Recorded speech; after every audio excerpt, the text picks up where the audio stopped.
Hi, Ken McCarthy here. I'm going to talk for a moment about laughing at people with Alzheimer's. So as many of you know, I'm in the business of preventing bad things from happening in workplaces, sports organizations, community groups, educational environments, you name it. Things like harassment, violence, wrongdoing, and fraud.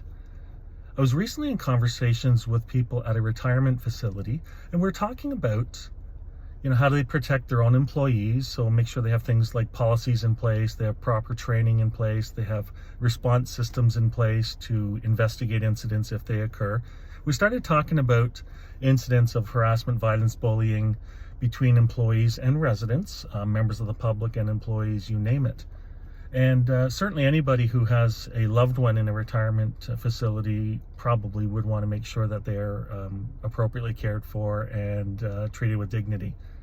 So we were talking about a situation between residents, and this was interesting. This was a situation involving somebody with a neurodegenerative disorder, so somebody with Alzheimer's. And what happened was there are people in that particular facility who are laughing at people or a person with Alzheimer's, laughing at their mannerisms, at what they remember and what they forget. So the discussion was around, okay, the person with Alzheimer's didn't necessarily know that they were being laughed at or targeted, so where's the harm? People who are bystanders, witnesses to that, were quite offended by what happened and thought it was really, really inappropriate. And I think of different jurisdictions in Canada, US, and across the world where we look at things like definitions of harassment, bullying, violence, discrimination, those sorts of things.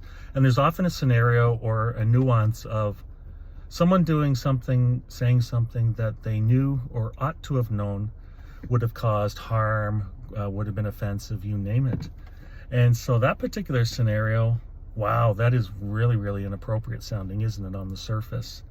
And like I said, so the target, the recipient, apparently didn't know that they were being laughed at, but it was incredibly offensive to those who were around. And you think of that definition I just gave you.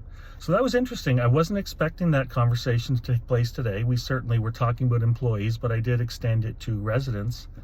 And you just never know, unless you start asking questions, you just never know what's going on out there and what people sadly do to one another. So let's work together on preventing the bad stuff from happening in the first place.